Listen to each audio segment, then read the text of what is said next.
very sweet and cooperative naturally. If you're going to have to make the money to live, I make you a prediction. You're going to have to fight for it. You're going to have to compete for it. Is that in nature out there? Is that the world that is that way? Or is it the money system that's between us and the world that is that way? I make the second claim.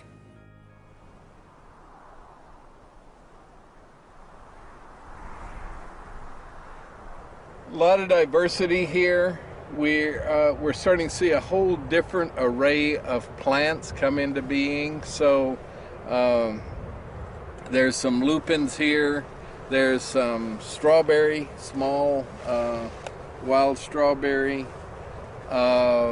This broom with the yellow blooms on it. This is a nitrogen fixer and is stabilizing these slopes. And decomposters here, they're harvesting that broom. So what are these ants doing for the whole situation? Well, basically they're breaking carbon down. They're taking carbon, gathering it together and breaking it down. You got a great part of the Umbellifera family. This is yarrow. They're deep-rooted, so they bring a lot of minerals up from the parent material. They go below this sand and dig into more than silica to bring up things to the surface that'll nourish these other plants. So you've got a lot of complexity here. A lot of plants cooperating with each other to try and create an ecosystem that stabilizes this shifting sand surface here. Ecosystems are based much more on cooperation than they are on competition. We tend to deify cutthroat competition. And there is some competition in nature, but there's much more cooperation. Species move from competition to cooperation because they discover the economic value of cooperating. It is cheaper, more efficient.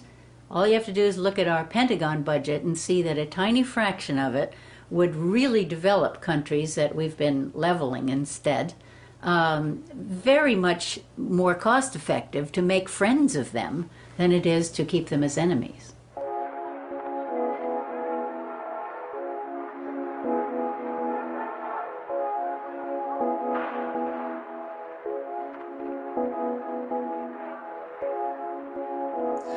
We have 8 billion people on the planet. There's 1 billion of those that are happy to work but can't. There are no jobs for them. Some would argue that these people are unemployed because they lack skills or because they don't want to work. And that may be true in a few cases, but in the vast majority, that's not the reason why they're impoverished. The reason why they're impoverished is because you have this scarcity of money. The first question I ask is, am I going to be stuck being a janitor forever? And they were like, oh no, there's all kinds of chance for advancement. You could go to calling. We've got data entry. You've got all kinds of computer skills. And then 4 months passed and I addressed it again and got a different story. It was like I had no value. My self-esteem was going down because I can do more than just clean bingo tables and clean toilets. If you have an economy which is generating only a limited number of good jobs, are you surprised that parents feel it's really important to teach their kids how to compete on every level? They want their kids to get those jobs. You know, another kind of response would be to get together and say, hey, wait a second, there's a problem with the structure here. But, you know, we have a very individualistic response to the problem.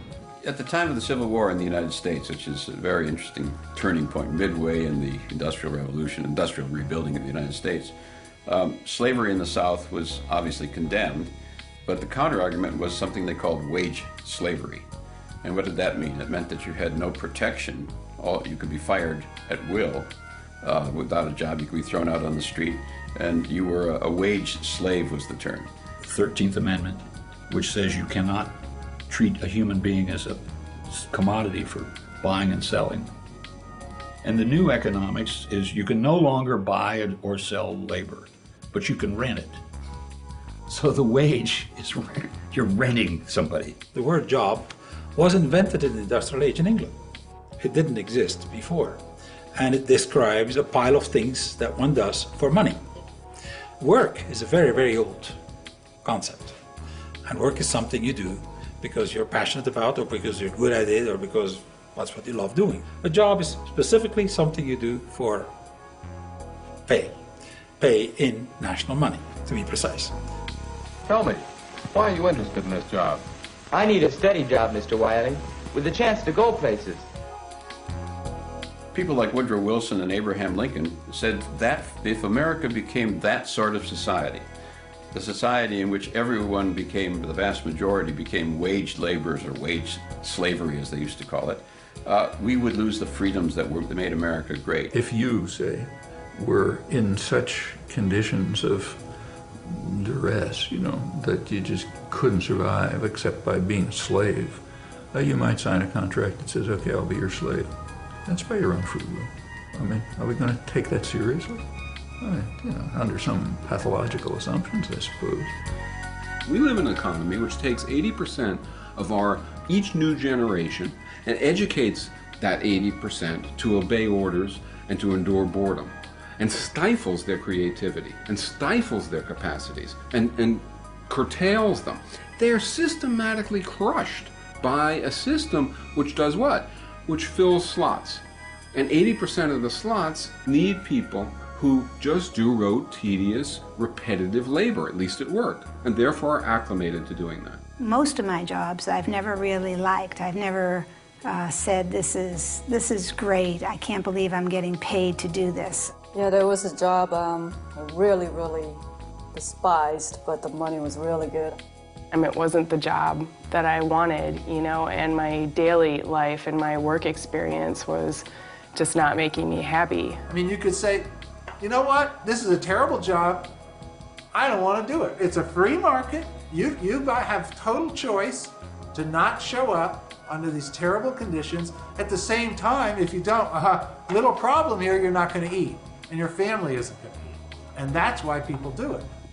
Yeah, I really hated that job. I think many of us nowadays feel the way Charlie Chaplin role modeled long ago, like cogs in wheels, that we're stuck in the machinery of our economy, that we have very little choice. We have to work a 9-to-5 job and watch a little TV and go to bed and do it all over again. I want to have a more rewarding experience, I guess, with life, and based not just to make money and to say, oh, this year I made 10,000 more than last year. I think that this whole idea of a middle class in this country is ridiculous. There is no middle class. There's no such thing as that. They're the working poor too, because their whole lifestyle is financed to death. They have the big, beautiful house, the 2 lovely cars, they're putting their kids through college. But if they get fired from their job, all of that stuff is over.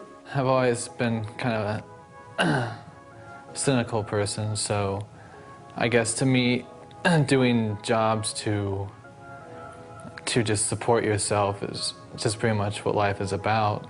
It's that we do the work we do so often simply for the money. Now, since we're all chasing this money around, it utterly patterns our society.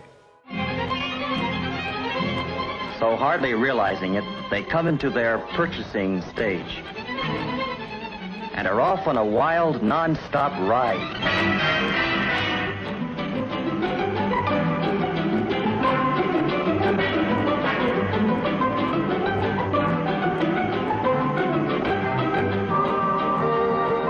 It's a happy-go-spending world, reflected in the windows of the suburban shopping centers where they go to buy. I claim there's enough work in the world for everybody, forever. But if you start to have to pay for it with a national money that's scarce, that's making it work into a job, that is going to be another question, because someone has to borrow that money in order to pay you. As we get rid of more and more and more jobs, we may have to get to a point where we redefine the meaning of work. And you're going to have to find other ways for people to support themselves. Work, there's an infinity of things we can do. We can make every city, every garden, every house a paradise. There's an infinity amount of things to be done to reach there. Don't expect to be paid for it in national money. Don't get that idea. So we have to find another way, what people can do. in a post-industrial age.